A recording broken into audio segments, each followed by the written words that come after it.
finally happened. Somebody prepared against me using my recaps. I had the white pieces against a German 2100 who's only 15 years old, which I was very surprised about. So I go with e4, my opponent goes e6, which is the French defense, nothing crazy, d4, d5, and now I play e5, and this was prep.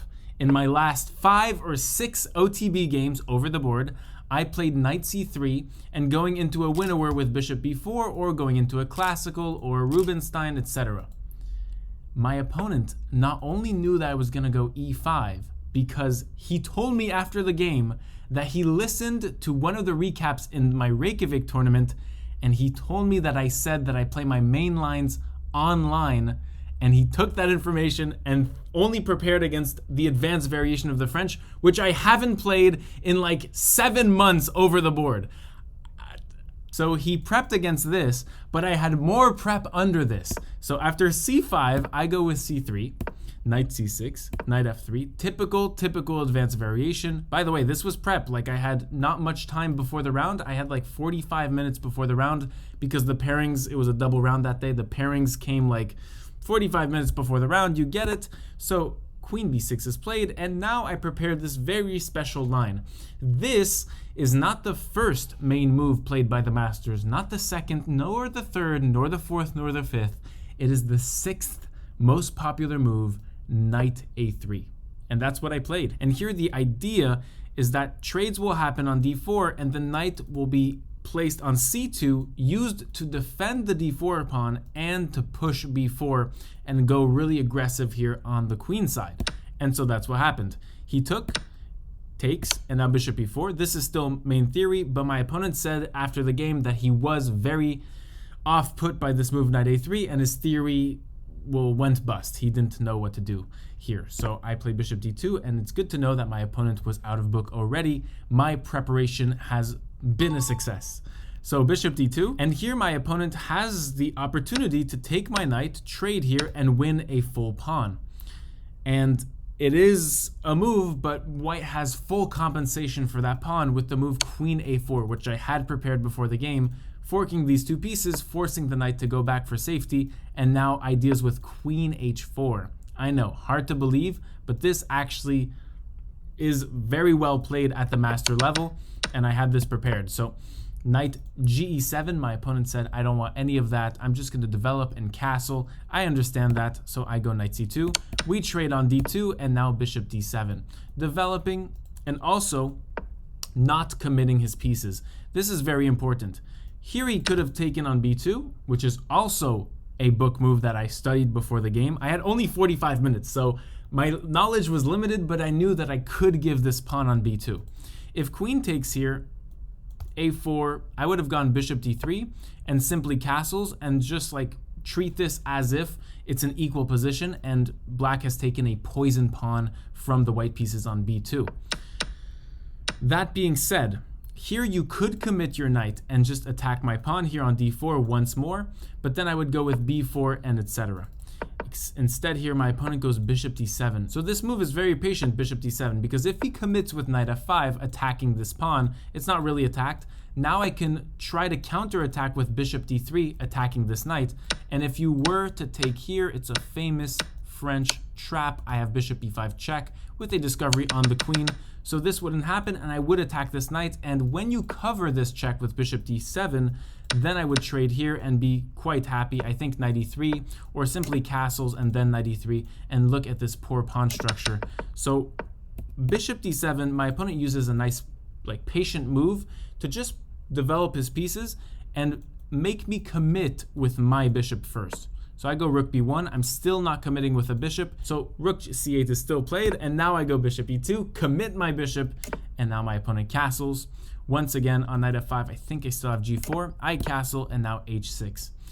h6 was a very long turn by my opponent. If you can look at the time there, 10 minutes for h6, and he shook his head right after playing it, which always gives me confidence because it means that my opponent didn't like his previous move. And I didn't like it as well. You see, in this position, white's plan is to go b5, b4, b5, attack this knight, get this knight out of there, make this knight life a misery. And so I would have maybe preferred a5 out of the black pieces, or certainly knight a5 to go knight c4. And after h6, yes, you're prophylactically giving your king some air for the endgame. I thought he was also preventing queen g5 things from the prep that I had earlier, but this is just too much. I would not just put my queen on g5 and just try anything. So here I go b4.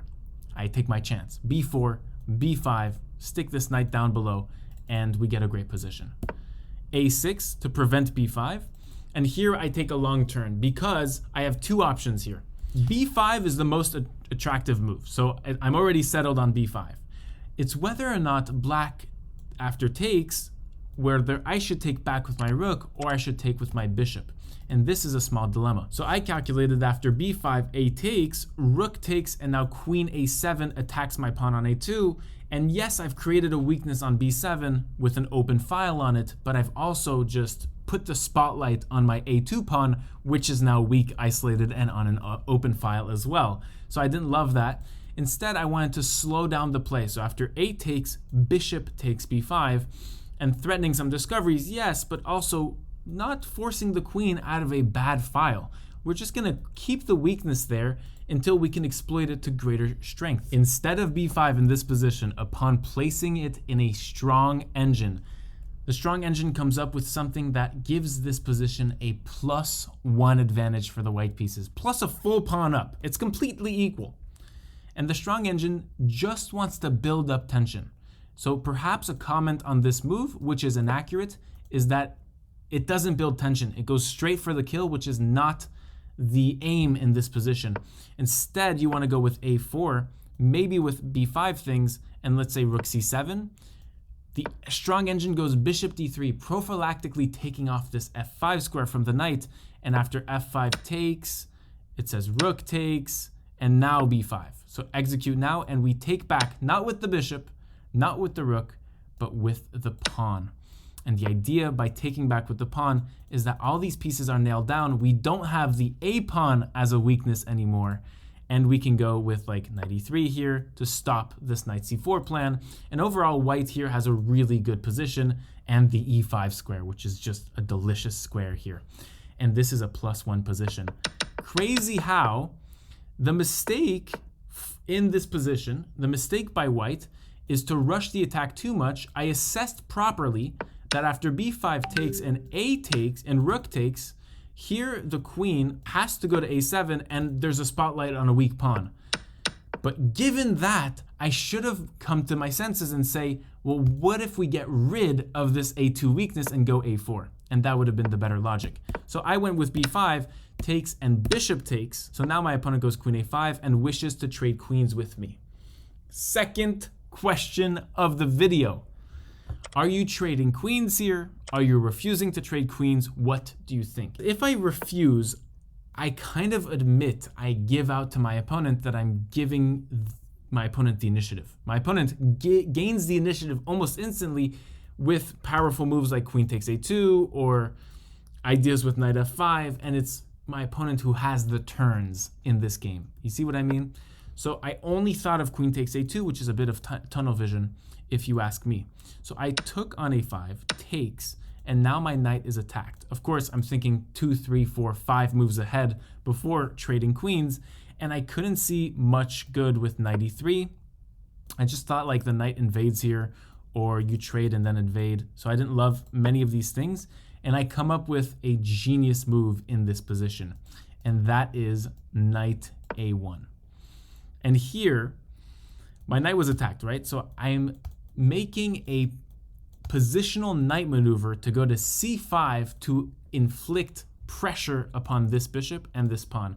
By the way, taking here, I really analyzed this in depth. I hated all of these lines for white because it just works out for black. Like black just, it does well in all of these lines, passive rook, no, no, no, no, and then black is just always better. So I never wanted to go into these trades. I went with knight a1. My opponent defends his bishop, and now I go with h3. It's my turn to prophylactically turn the tables and get some space for my king, some air, just in case, because I was looking at these lines after takes, rook b5, and I didn't love knight c4, so I didn't look at this more. And I also looked at rook c1. No, I looked at takes, and then rook c1 as well. And after rook c7, takes, I can never go rook b5 because of mate. So I always had some back rank problems, and that's why I prophylactically go with h3 here. Rook c3 is played. Now I don't know what to do because my knight has taken too much time to emerge out of b3 to go to c5 and is now completely tanked. So perhaps here, you know, you want to go to c5. I have to get rid of this bishop first, takes, and then knight b3 is the best procedure. Although I evaluated that this was better for black. It is better for black. If we put the eval bar on, it's minus 0.5. So I would have had some work to do here for sure. So now I don't know what to do because I'm looking at lines to just free my knight here, and all of these lines, if a takes, I mean, yeah, the eval speaks for itself, but also like I'm giving all the files in this position. Like positionally, I'm crushed. I'm completely outplayed. And on rook takes, and the c file is given for free. Maybe you can argue rook a1 is a potential counter, but after rook c3, it's really black who gets there first. So this was also tough. Although I'm seeing a resource now. Wait. I'm seeing a resource. This is new. So if rook c3, this is bad because I have check, king h7, and now rook f8. And if the king defends knight h4, king h7, and I would take. So this needs to be given. So takes, and this is drawish. Wow. So there you go. Taking back with the rook is also something I missed here. Okay. So in this position, after rook c3, I don't know what to do. I want to consolidate my bishop so that my knight can focus on getting back into the game. And I'm also down on time. No, I'm not down on time at all, but I go with a4, which just in and of itself works on the position. So like takes, I can take back with my rook and be all good, doubling rooks fast and being agile in this position, getting some activity. Also considering a takes and my pawn is good and the pawn on b7 is bad. But just overall, this knight is terrible. And I kind of lost track of like the sense of this position. This knight is now trapped because the a pawn is not taking up b3 like it used to. So takes, rook takes, and now knight ec6. I double my rooks, which is the best move. Rook c4, and my pawn is completely gone. Now I knew this, I think right after a4. You see, I had only looked at takes, rook takes, and knight c4. And here this is fine for white, like takes, knight c6. Obviously, this is giving a pawn. So I only looked at like bad moves because this is a problem. And I completely missed knight ec6. Everything is defended here. And now I go with rook fb1, doubling my rooks, but I lose a pawn on a4. And basically we liquidate to an endgame in which I have a pawn down, but two rooks on the board. If you want to draw an endgame, a rook endgame, you preferably want two rooks instead of one rook. If you only keep one rook, there are less counterattacks against the adversary king in that endgame. So it's good that I have two rooks on the board, but okay, I have a pawn down, and this is a very strong pawn. And that's the basis of the French defense. You can see the entire skeleton of the French defense in this position. The pawn on d4 is always weak in the advance. And we see exactly what happens when you don't take care of its defense or you don't play a very good game. This pawn might fall. So rook takes on d4. I try my best to counterattack here so that I can pin a rook on f8. But overall, my opponent plays very, very good, activates the rooks and pins down these weaknesses, the e5 pawn, and then plays this really nice h5, h4 push that just tears apart my pawn structure here. And now I have three weaknesses on the board. And it's before not long that I lose more pawns. And after rook f4, it's absolutely forced. I have to go rook f2, and now rook e3, threatening this pawn. If I try to defend it with rook e2, there's a nice tactic, rook f takes e f3, which was played. But sadly, losing to a 15-year-old kid happened in this tournament, and after I lose 3 pawns, I can't win this, and I can't try it either. So I resigned the game, and this is humiliating at this point. I have 1 win out of the first 5 games of this tournament. Tomorrow is game 6. I am playing against somebody who has as bad a tournament as me, and it was a 22 move game.